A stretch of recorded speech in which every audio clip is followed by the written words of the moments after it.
Raven fans, Oriole fans, thank you very much for joining us this week on the Ravori Sports Podcast. Moving the chair here in a better light. Like and subscribe to all of our social media content.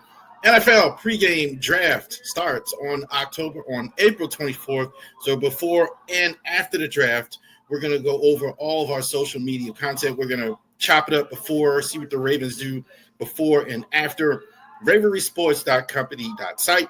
Definitely check it out for your Ravens and Orioles merchandise on our website. We're definitely going to have a good time on the website and to buy merchandise on there. Genesis Notary Services in Winchester, Virginia area. So if you do live in the Shenandoah Valley, check that out. Let's not keep you waiting. We got one of the OGs here in the Baltimore. I've been watching you for a while, man. I've been telling you, one of the OGs in the Baltimore, Washington media space. So his channel is a lot of good sports content. So check it out. Nathan Snell from Big Nate Sports Talk here with us. And we're going to talk a little Maryland basketball here at the start. How you doing, Nate?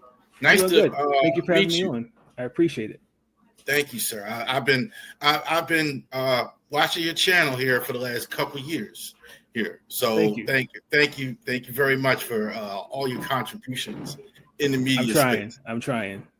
Try to take it one video at a time. So I appreciate it. It's appreciated. And we'll get to that later, man. But you crank out a lot of videos. I try. I try. Right. So let's get to it this week. I wanted to speak with somebody here, have the audience here, somebody who's on the ground at the University of Maryland. Quite a week, wasn't it? Never seen anything like this. I did watch a video, kind of break it down. I broke it down the channel. Walk me through kind of what's going on in College Park, right? What's your take on it? I mean, is from it seems like that's almost an unfair question. Start with Kevin Willard. What exactly happened? Well, I think a lot of it started is when he first took the job. There really wasn't. I understand Mark Turgeon was not fired, but he resigned, stepped down as the coach, and Danny Manning had took over. So Kevin Willard, coming from the Big East, accepted the job.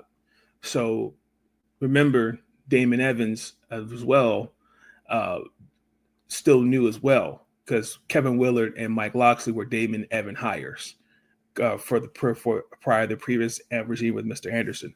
So long story short, Maryland is not in terms of NIL revenue sharing, is not up there with most schools. And the Big Ten arguably is more of a football conference versus a basketball conference.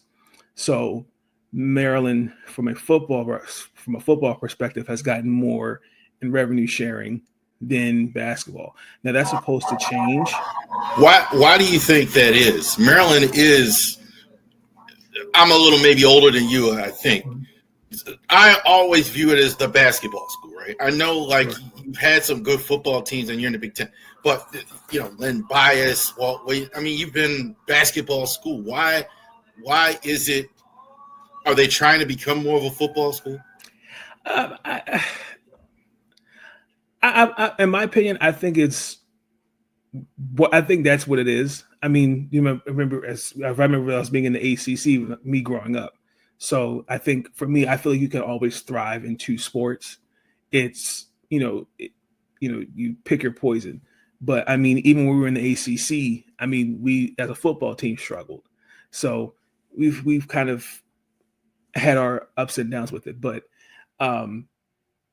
even with that, so when Mark first got here his first year, we got to the Sweet 16, and then last season we didn't make the postseason. I actually remember correctly, he actually declined the NITs.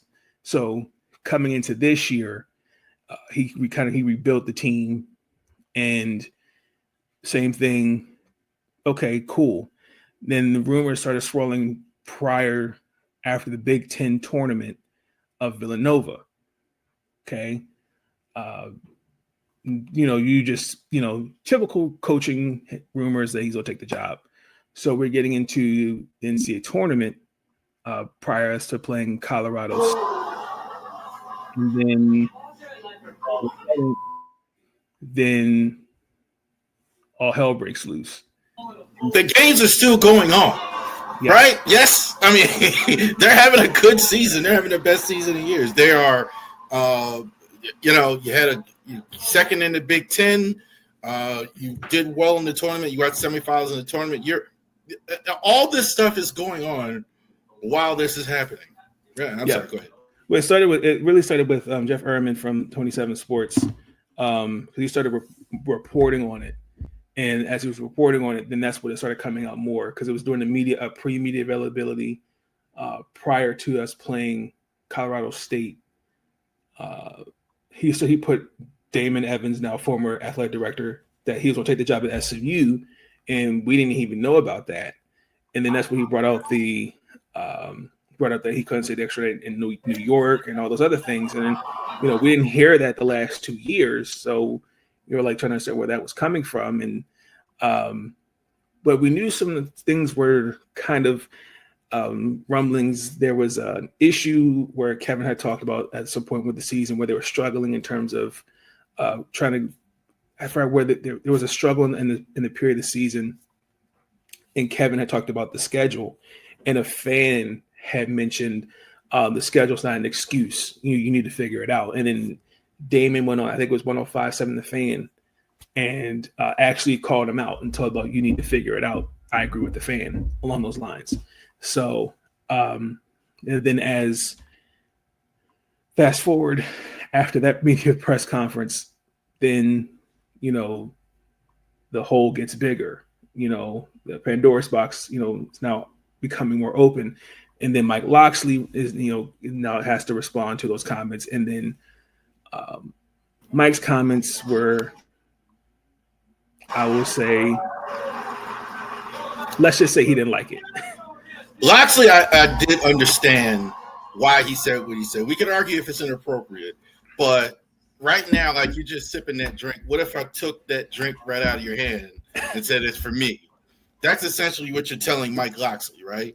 Yep. Like, you want to throw more, what's going on here? So you want to throw more support. This guy might be leaving or is threatening to leave. I'm here doing what you asked me to do, and you're going to give resources to him. So I understand his point of view.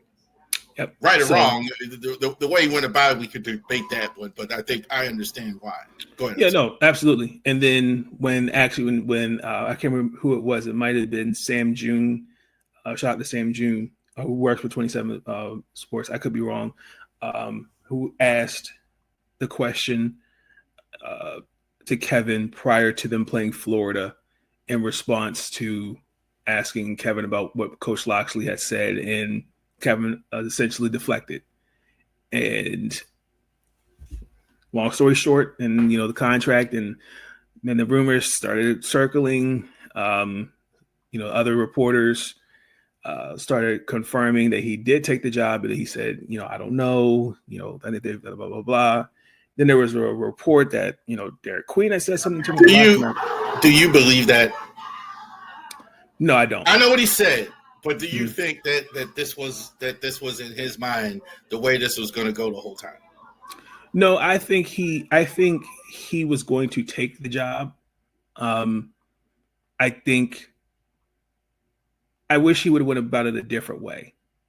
If he'd just went behind closed doors, because the thing was, he just wanted reassurance that he had the resources what he need to be successful, because Maryland is actually going to they will, by the fall, if it's 27 or 28, there's a performance center next to where they play, next to Xfinity Arena. So, because not too many schools have that. So that's one thing I think that's impressive to have, a performance center. I mean, for any cost to have that, that's top tier. but he wanted basically more resources, and they gave him that, and you still said no.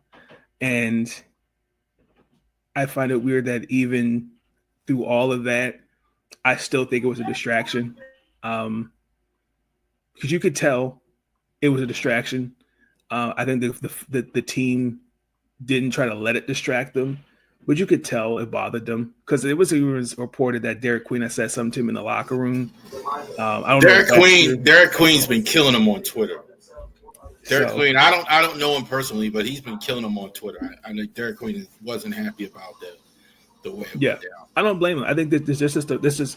I understand it's a business. I'm all for coaches getting their money. I think the coach from UMBC, I think he's now like his fourth coaching job. I remember correctly. I think, I'm all for you getting your opportunities, but it's a way you go about things professionally. And Kevin didn't really handle it personally. I mean, look at Scott Van Pelt. Literally, yes, who's a booster from Maryland. That's his money. I'm glad you said it, like in your video, like Scott Van Pelt's a booster. That's his money he's spending. Yeah. So it's like, you kind of had this program going in a direction, in a forward direction, and we haven't seen this in quite some time. And we kind of like, wow, you taking it a step back, and it's also, it's bad when you've got legends like Lynn Elmore writing an open letter, basically, wanting some accountability. That's bad, in my opinion. I kind of think he was always taking the Villanova job. I think you mentioned, and I read the reports about the resources, and they met with Van Pelt and other boosters and all that other stuff. But I really think that's never what it was. I think the only hedging was the fact that he might not get the job in Villanova. Mm-hmm. They were interviewing Pitino, right? Yep. Pitino took the job at Xavier. Yep. And so once that happened, then pretty much he was the number one guy. And then here the rumors come out again. I think that's pretty much the way it went. Is that a fair assessment? Yes, but also too, you guys all understand the Big East has more resources, and the Big East is a basketball conference. So even though Maryland still gave him basically what he wanted, I'm pretty sure he still went like, yeah, I'm gonna take it, because he did the same thing to Seton Hall. A lot of people forget that. So, verbatim, what he said is almost verbatim what he said when he left Seton Hall. So that was wild. Yep. So Damon Evans part of it, I'm a little. Can you tell us anything about Damon Evans part? The only thing I can really kind of figure is they didn't get along. Is that true? I will say I think there was disagreements on how the revenue sharing should have been. Again, in terms of results wise, they really weren't producing the way I think there was an expectation. Because now Damon's now at Southern Methodist. So because when Damon came in, he took over the Anderson regime, and that was kind of a disaster to an extent. There's some things Damon did do, but I wouldn't say they didn't get along. I just think it was just disagreements on how NIL revenue sharing should have been. But why'd he leave? Same thing, better opportunity, money. I thought that was kind of strange. I guess. I don't. But I think also too the same thing. I do also too think there is also something with the administration at College Park. But I think it's also too Damon. I think Damon kind of wants more control, and I don't think the school is willing to give that to him. So I could be wrong. So, but I wish him all the best at SMU.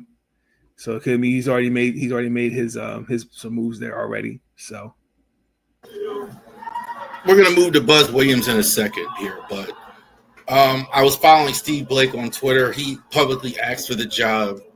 Dwayne Simpkins, a coach at American, asked for the job. Tony Skinn, I think George Mason. There's a lot of that. I know why they didn't do it. I think because you don't have time for that, right? Buzz Williams, you could pretty much plug and play and bring him right in, and you got players pretty much at the same level, pretty much like guys he's going to bring over from NIL, etc. If you wait a couple weeks to wait on Blake and all that other stuff, you're going to lose a lot more players. Right. Is that the move though, long term?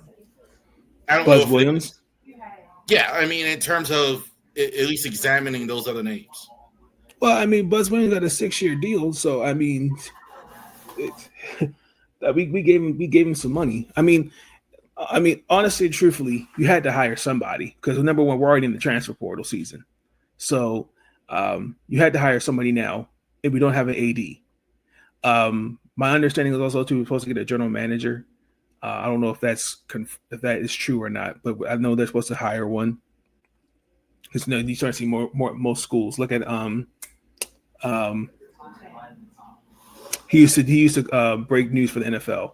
He became a GM for a school. Woj is GM at St. Bonaventure. I know Steph Curry took the GM job at Davidson. Yes. He might as well because it's his money too. Exactly. So yeah, I know Maryland's supposed to hire one, but. No, I mean, was Steve Blake or Juan Dixon or even Simpson would have been good? I don't know. But the reality is Kevin Willard did put Maryland in a pickle because you kind of pulled a Benedict Arnold in the midnight hour. Or I should say like the Baltimore Colts, you left in the middle of the cold winter night and you just said, I'm out.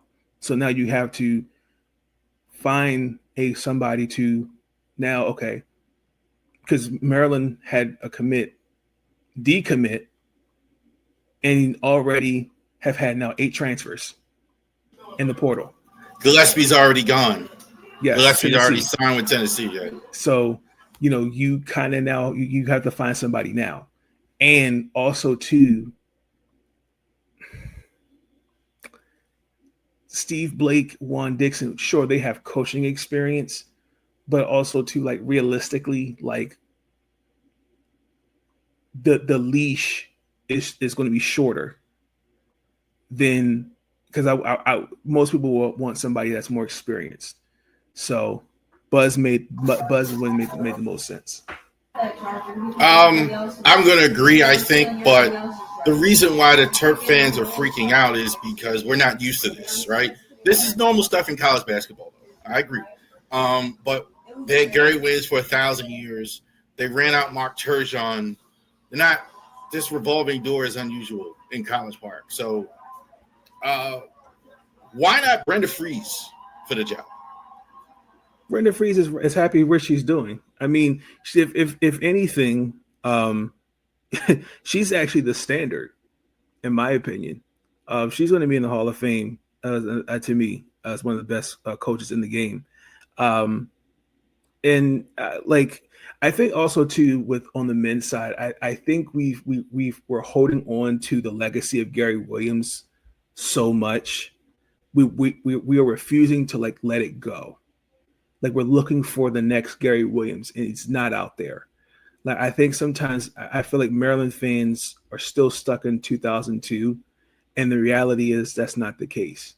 Like we haven't been to an Elite Eight since 2002, and we haven't been in the Sweet 16 up until this past week recently. So I think that like Buzz made it clear, like he wasn't worried about the resources. He knew he's going to build a culture. He's definitely was going to bring a lot of things. I mean,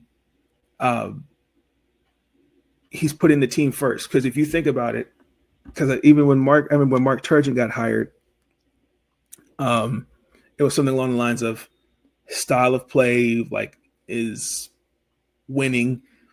When Kevin got hired, bringing swag back to Maryland basketball, and then Buzz's media availability was just said team. he said at least about 10 or more times in that media availability. He's hard not to like.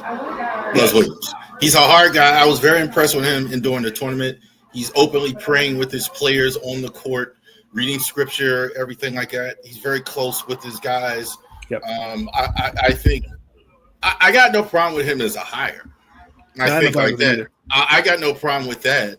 I just don't know how long he's going to stick around. And then I think he'll be here for the long run. And if there's a better opportunity out there for him, let's say like in 4 or 5 years, I'm all for it. My only thing is if handling it the right way, don't pull a Kevin Willard. That's all I'm saying.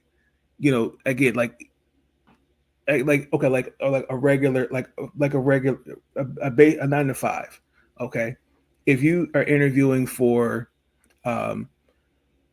administrative level 3, okay, and it's paying $30 more, okay, with better benefits, and you take that job, what do?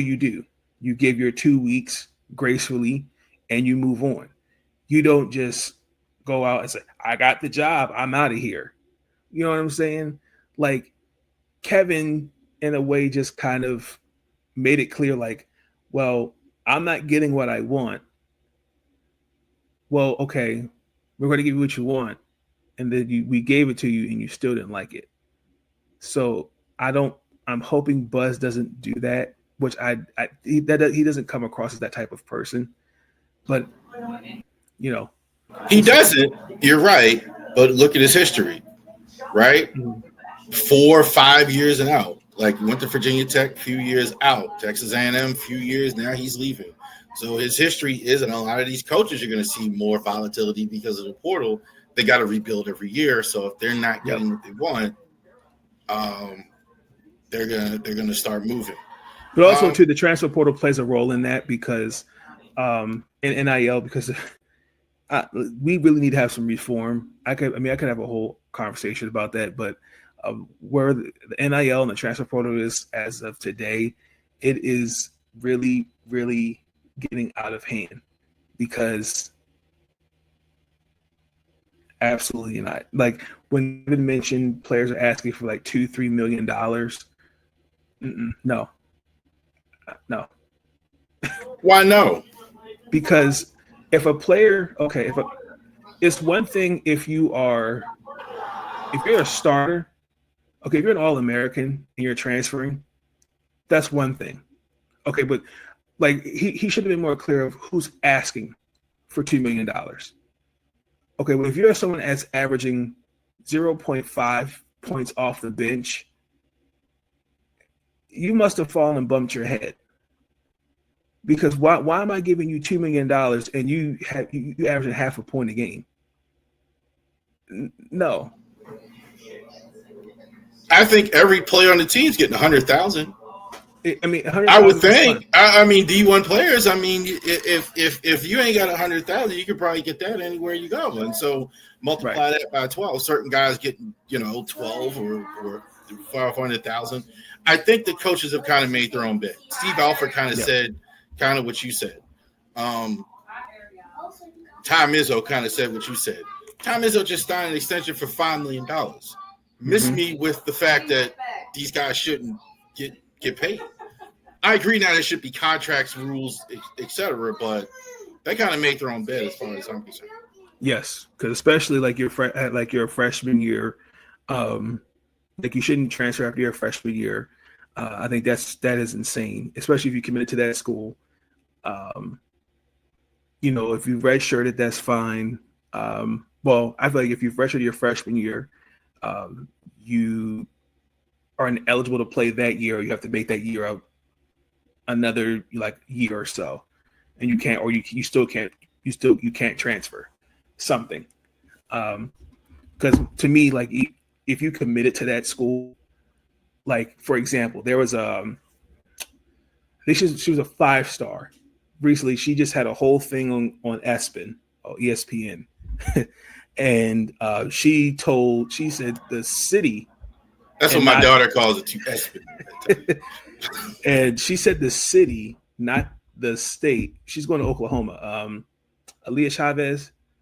And she said, I'm going Norman. And everyone, she's like, they're not clapping. Like, what the hell is Norman? Just say you should say Oklahoma.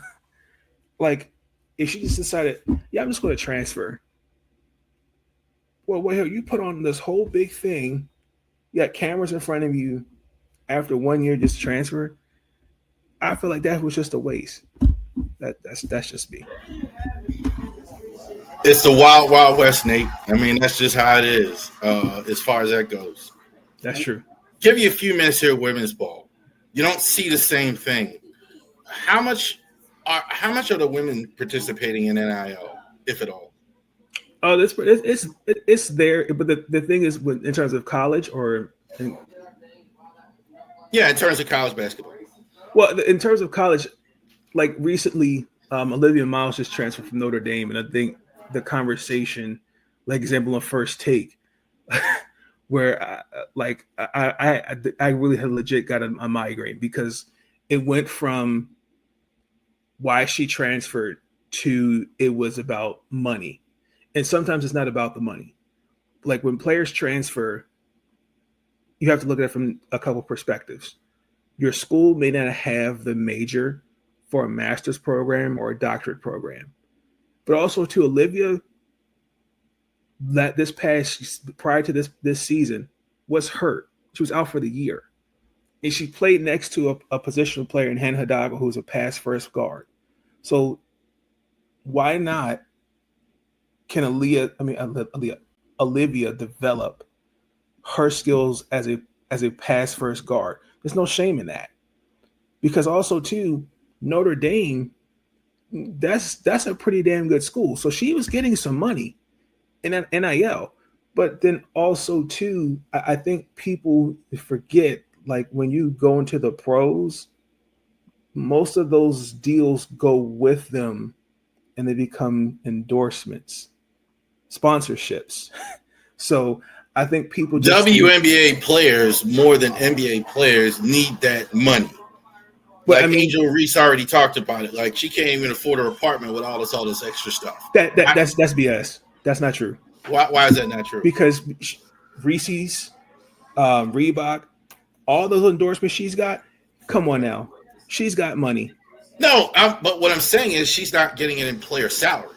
But you're also taking into consideration her incentives. She made an all-star team, an all-rookie team. You're getting more than just your base salary. What do WNBA players make? Angel Reese is like early draft pick. What would you say the tonnage is for a WNBA player, a starting player?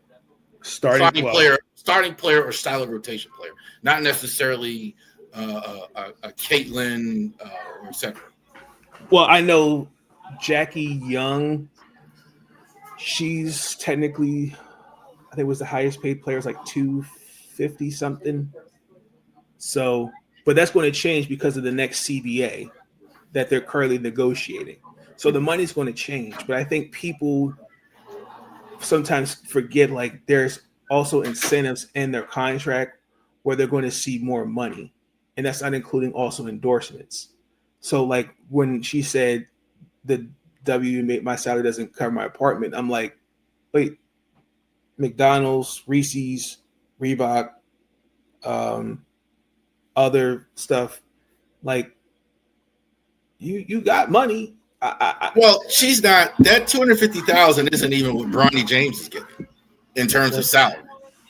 True. That's my point. There's a big I mean you're talking about the endorsements and all that. She's famous and she's good looking and all of that stuff. So like she's probably getting more than like that. But I'm talking about on court earnings. Right. It's big. It's a big. But also too, people also have to understand the way the salary structure is currently is based off the 2020 CBA, because prior to it, this is what was agreed upon. So they opted out of the 2020 CBA. So you're going to see some changes for sure. So the money, a lot of things are going to change. So it's going to be a big difference. So, but especially with NIL and all those different things, It's definitely there. It's just like Olivia's more than likely she's transferred because again, it's not just about the NIL. She missed a year because of injury, and let her develop her craft, continue to develop her game. The same with Flage. Flage to me is not ready for the WNBA, especially going against bigger guards. Like she would literally be barbecue chicken against some of the bigger guards. And that's no shade. I mean, she needs to continue to work on her jump shot and also her on ball defense. Those are her two biggest areas of weakness she needs to continue to work on, in my opinion. I'm gonna ask you a WNBA question. I did want to ask you this one here. Juju Watkins with the injury, can she come back and be what I thought the number one pick in the WNBA drafts when she actually gets healthy? She's not even eligible, I don't think, next year. Is that still in the cards for her? Because she was tremendous this year. If my understanding, more than likely she's going to have red shirt next year, so she would have another year. She should get back to her form. She should get back to her form because Paige more than likely, because Paige is going to be the number one overall pick in a couple weeks, so Juju will be fine. So I mean, the one thing, especially when she gets back on the court, you gotta also think there is like regular shape and there's basketball shape. Like example, Bree McDaniel for University of Maryland, she tore her ACL. There's regular shape and there's basketball shape. You got to give a person time to get back into the things of, especially getting back on the court. I think sometimes people just think, oh, like it's easy just to pick it up where you left off. It's not easy. Like Ayoka Lee just recently just said she's not going to forego the WNBA. She's going to retire at 24, after 7 years at K-State because of injuries. I mean, God bless her. It just, I would never think, somebody of her size and what she's done, just decides to just say, yeah, I'm not going to go for it. I've done all I could. So it's, injuries are, people underestimate how severe the injuries are. And then someone like with Juju, that was a serious injury. And again, injuries happen. When it happened, I don't think it was not a dirty play. It just happens. So, but more likely she will redshirt next year, and more likely play because she has to be 22 or she has to be in her junior year of college to be eligible for the WNBA draft. That's how it works. So that's going to transition to me into asking about you and your channel. How long? Because you talk about this type of stuff all the time. You're like, I have my friend. I don't know if you know my friend Keith Henry, who was on the beat at Coppin State for so many years. He's always been this big women's basketball, women's coach, women's volleyball. How long have you been doing sports talk in media? So I started all this really honestly, truthfully. My YouTube channel, I started it during the pandemic. So to be really honestly, 5 years ago. I'm really amazed of where it's gone. Initially, when I started one of those channels, like one of those channels where you see a topic and you just talk about it like a gossip YouTube channel. And then I was like, I don't like where that was going. So one day, a couple of buddies were like, why don't you talk sports? Because my major when I started at a community college was actually communication studies, radio and television. I did an internship at a radio station. And that I was doing some stuff writing wise. And I was like, okay, like I can see where this is going. So within the time period, I've got to interview several players. I've got to interview professional WNBA ball players, college players. I had to interview Brenda Freeze. That was fun. Got to do my first in-person NCAA tournament this past for the women's side. So it's been fun. It's just, I will say the downside to everything, it can be a bit, it can be at times consuming, but also to be a bit stressful because sometimes people can be very critical of what you're talking about. So, for example, there's one video I have up on my channel. It's actually, ironically, it still gets some traction. It's actually about a YouTuber who actually still posts. It has nothing to do with sports. It's more about self-esteem, and I don't really pay attention to the person, and I still get comments of people who actually watched that video. I actually made that. I remember you were going back and forth. I don't know the guy, but you were going back and forth with somebody for a while there. It was years ago. You were. It may have been that video. I can't remember his name, but you were like, yeah, you were really getting on. The whole video was about you and this other person there that didn't like your video or something. I think it might be the one I'm talking about, with the self-esteem one. Might have been. Yeah, that it still to this day gets traction. So I'm surprised. Yeah, so no, but I mean, from where it was 5 years ago till now, I'm really, really proud of it. So but I mean, I've gotten people on there like Brendan Potts, who works with World Exposure Report.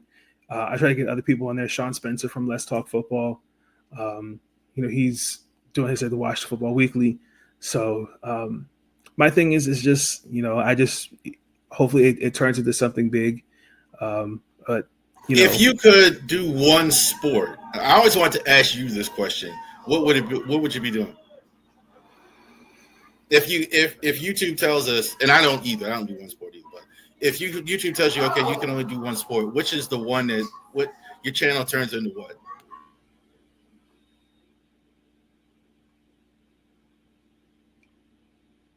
It's hard. One you gotta sport. Yeah. I got it. I have to stick with on the women's side. I have to do the WNBA. Because I feel like everyone can talk about the NFL. Everyone can talk about the NBA. Everybody can talk about Major League Baseball, hockey. But like, there's not a lot of people, especially like black men. Like I remember I spoke with after Maryland beat Alabama, Candace Buckner for the Washington Post. She was like, there's not a lot of black men that actually are in this space for women's basketball. She's like, it's nice to see that. And I was like, wow, and it didn't dawn on me until I looked around and she was like, yeah, damn, she is right. So I hear that a lot of time for baseball. I heard that a lot of time. I heard that one a lot of time for baseball. Sometimes I had a lot of people are actually surprised how much I like baseball. Because I grew up in Baltimore. When I was growing up, we didn't have a football team. So all you did, if you're a sports fan, you just waited till opening day, right? And then that was it. So that's all we had until we got the Ravens in 97. 96. What's next for you without you revealing any top secret stuff you got going? What would you say? What would you say the next thing that you want to do that maybe you haven't done yet? Well, I would like to interview an NFL player. I would actually like to interview a Raven, a former Raven, if I could. I actually did attempt to reach out to one recently, and I didn't hear anything back. So if I get on that side of the NFL, that'd be something. I've definitely been trying to interview former players, even current players. But I will say it actually has been interesting because some players, especially their agents or representation, will go, they've declined your request. And it's like, okay. Thank you. I appreciate it. I get it all the time.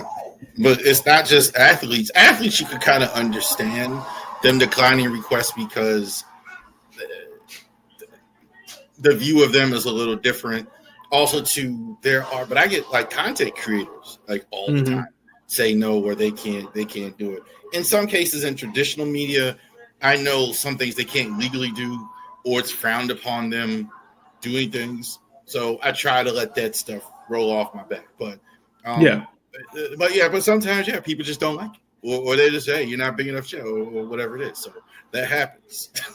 I mean, I think sometimes, especially when you're trying to, and when I first started, especially on the women's side, like trying to network, I will say at times it was like in the beginning it was like really, really like, oh my gosh, like damn. But like as I've gotten like more into it, like you get to like really meet some genuine people.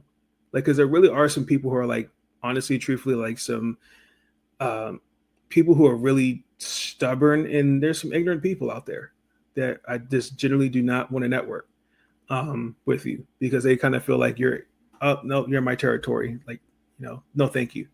And I get it, but if I'm just asking for advice, I'm just asking for advice. I'm not, coming to take your job or your spotlight. If I'm just trying to just understand what can I do to break into this field. Like I spoke to Xavier Weary from WMAR, who does sports. Met him at the NCAA tournament. This for Maryland. Great guy. I know. So I'm like, he gave me some really great knowledge. He even mentioned like I should consider doing high school sports. Telling those stories, and I was like, I didn't think about that.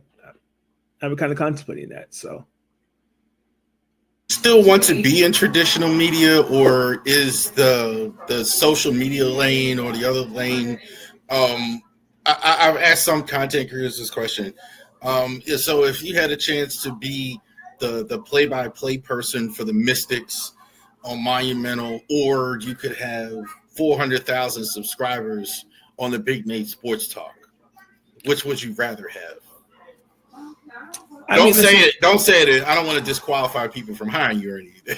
Oh, no. I don't want to. If you don't want to, yeah. I mean, honestly, like I will say with traditional media, I think we kind of have to define what that is, because I think media today is not what media should be. Because especially if you look on TV, I think it's there's no in the middle. You got to pick a side, and I think that's where the problem, especially with sports, there's no disagreeing. Example, right?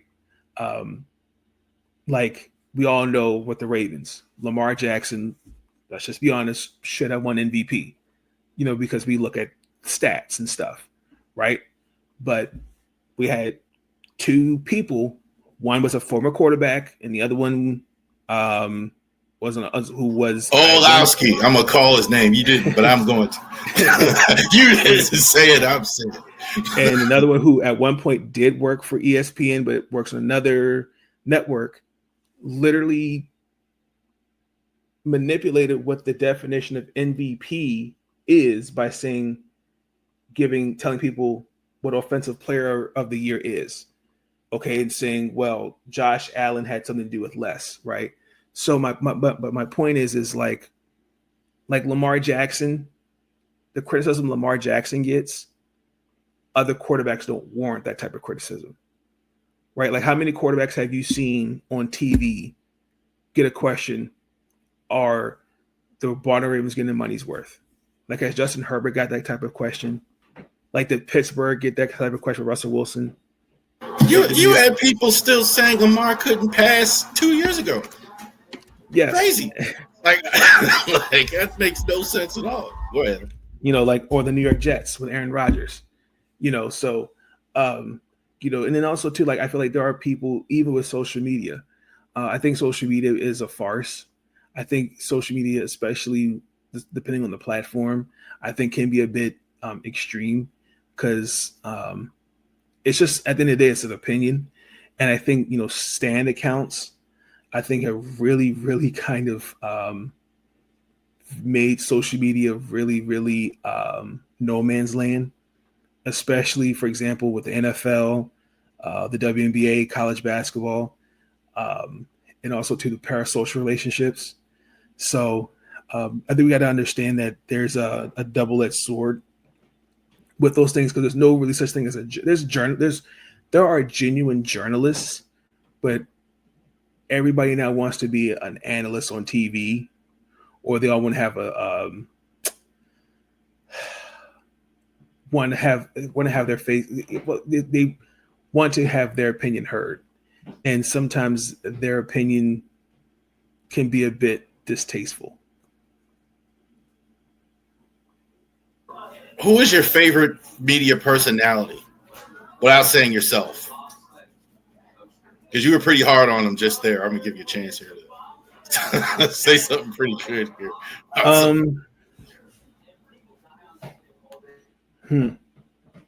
Favorite. I'm thinking it's Stephen A. But I'm just looking at your channel, like you no, like he's on there all the time with your edits. No, Stephen A. A while ago went down. It's actually Ernie Johnson. Because I mean, you never see Ernie Johnson. Ernie keeps it real. He keeps the flow of the Inside the NBA. He keeps the flow of the show going. But like, I think he's an example of someone who takes their job seriously and knows their craft. Like, I play the Stephen A. clips just for fun and just for just to have the kind of just throw in a hee moment. But at one point, like there's some things where I agree with Stephen A. But to an extent, there's some things I disagree with Stephen A. Like I don't say I hate the dude. Like some people, where they say some personal attacks, but there's things I disagree with him about. I disagree why he's very critical of the selective outrage on quarterbacks. It's not consistent, if that makes sense. This recent thing with LeBron, like let it go. Like at this point. Well, here's my thing with Stephen A. I don't always like what he says and all that, but I do respect the business, if that makes any sense. Because I know how hard it was to do what he's doing. I heard somebody say that about Jess Hilarious the other day. Like I'm not a fan, but I respect how she got where she got, because it wasn't easy.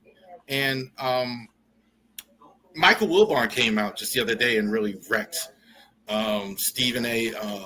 In his own Wilbon way and things like that. Is there still a place for journalism in 2025? There's a place for it. I just think I think also where society is. Society is changing every day. Society, I in my opinion, also too, I call it the microwave society, where we want things like this, like instant. Like, you put a Celeste pizza in the microwave or a Hot Pocket, it's just instant, like there's, facts, well, for example, TMZ, everybody's a TMZ, you pull your phone out, all those things.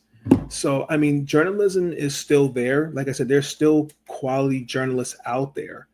It's how you report it. It's how you conduct your news facts, but also too, it's like, it's what you do with it, because, sometimes also too, it's also the networks you work for. I get it. Some people have admitted, I just say things just to get people to just watch the channel. That's fine. But, at the end of the day,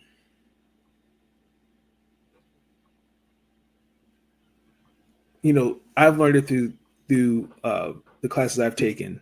It's all about ethics. And I think sometimes there's the ethics in journalism, especially what I've seen like on TV, especially on the sports side, like get really lost in the sauce. Because it's like, yeah, it makes no sense. Now you didn't say it again, but I'm going to say it. I can tell you're a man of faith. That's that. I can tell you didn't go there, but this is my channel, so I get to go there, I guess. But ethics in journalism is a tough thing sometimes, because you report on people that you like, or you study, or you look at it. Do you think that what do you think is going to happen to Masson in particular? Well, with Masson, I think from my understanding, like it was really supposed to be for us, the Orioles.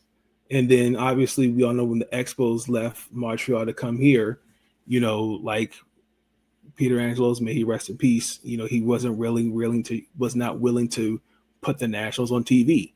If he just said, okay, you know what, I'll put them on TV here, and the Orioles are going to be on TV there. If he kept it balanced where the Orioles and Nationals were on TV, he still would have had money in his pocket. Now, are the Orioles going to be hurt by losing some money? Yes, but that's because of Peter Angelos. I mean, as an Oriole fan, I've had to endure from. I'm not sure it's around next year. Everybody thinks that's ridiculous. I don't think that's ridiculous, but I think without the Nats, first of all, it's awful. Mm-hmm. Anyway, I mean, they don't do anything with it outside of the games. They don't. I'm not knocking the broadcasters and Jim Palmer. They're excellent. I think for the most part, even the production is very good. But once the game goes off, there's nothing there. So I don't see how they need to do something different, like even if they did like I don't want to like a TNT thing, TBS, something like that. But World Series of Poker, something. Golf, they're doing gambling or what? That's what they're showing. Like it's just awful. So, one other thing, Monumental and the Nats. Does that happen? I think so. I mean, my understanding with Monumental, I believe you have to now pay a subscription. So I'm actually not. I mean, I probably have to just suck it up because, especially with watching the Mystics this year, I don't know. They are still on the cable network. I mean, but they have their own where you can get it if you don't have cable, which more and more people don't have cable. Right. Okay. So yeah, because a lot of people were like, I don't think I'm going to cover the Mystic games. Are you going to cover it? I haven't figured all that out yet. So, because I know especially if you don't have League Pass, get it now. So, I mean, could the Nationals be on League Pass? I mean, on Monumental? I can't see it. I mean, I think they'll work out something with Masson. I think they just got to figure out what to do with it because it definitely needs some type of change. I don't think they're staying on Masson. They spent all this money in court for years, 20 years in court, just to sign with Masson again. That would be crazy. Well, I mean, again, that was all Peter Angelos, and like I said, all that money, and we didn't get better within that time. So, yeah, I mean, I had to endure all that mediocrity for years. Thank you, sir. Tell the people where we can find you at the Big Nate Sports Talk on YouTube, but any other things out there, and tell other people where they can reach you. Yes, you can follow me on Twitter. It's one Nathan Snell. So my name here on the screen, it's one Nathan Snell all together. You can find on the YouTube channel, same thing, Nathan Snell. You can just type on YouTube, Big Nate Sports Talk, like, comment, subscribe. I've recently just had some videos out today with the preview of the Final Four for the women's and men's. The women, the second games, UConn and UCLA should be on. I believe South Carolina beat Texas. Tomorrow the men play, so those should be good games, and then the championship games, and then I'm working on my first NFL mock draft 1.0, and then get ready for the WNBA draft mock 4.0 mock draft, and then get ready for the WNBA draft and draft grades, and then get ready for the Washington Mystics season, WNBA season, NFL grades, draft grades, NFL season. Yeah, so got a lot going down the pipe for Big Nate Sports Talk. Told you guys, anything DC, Baltimore sports, y'all just heard it. Mock draft, Wizards, Mystics, all that. I didn't even hear the Wizards, Mystics, and all that other fun stuff. So I try to do some NBA stuff in there from time to time. I heard why you're not doing the Wizards. The Wizards are terrible. Well, I mean, in terms of from my understanding, like Derek Queen was supposed to be in the draft, but that's not true. So, because Ace Bailey, Cooper Flagg is supposed to be number 1, number 2 picks. So, yeah. Bailey's staying for when I heard that Purdue, I think he's signing with Purdue possibly. So just Cooper Flagg. Okay. Thank you. Getting more at the end there. Didn't even finish the outro. Thank you so much, all of you, for watching the Ravori Sports Podcast. Definitely off the bottom, see Charles Harris. We are Legal Shield. Definitely go ahead and check that out. If you do need help with your legal needs in your business, Legal Shield is a great resource for you guys. Thank you so much for calling us today on the Ravori Sports Podcast. You have a great rest of your day. Thank you.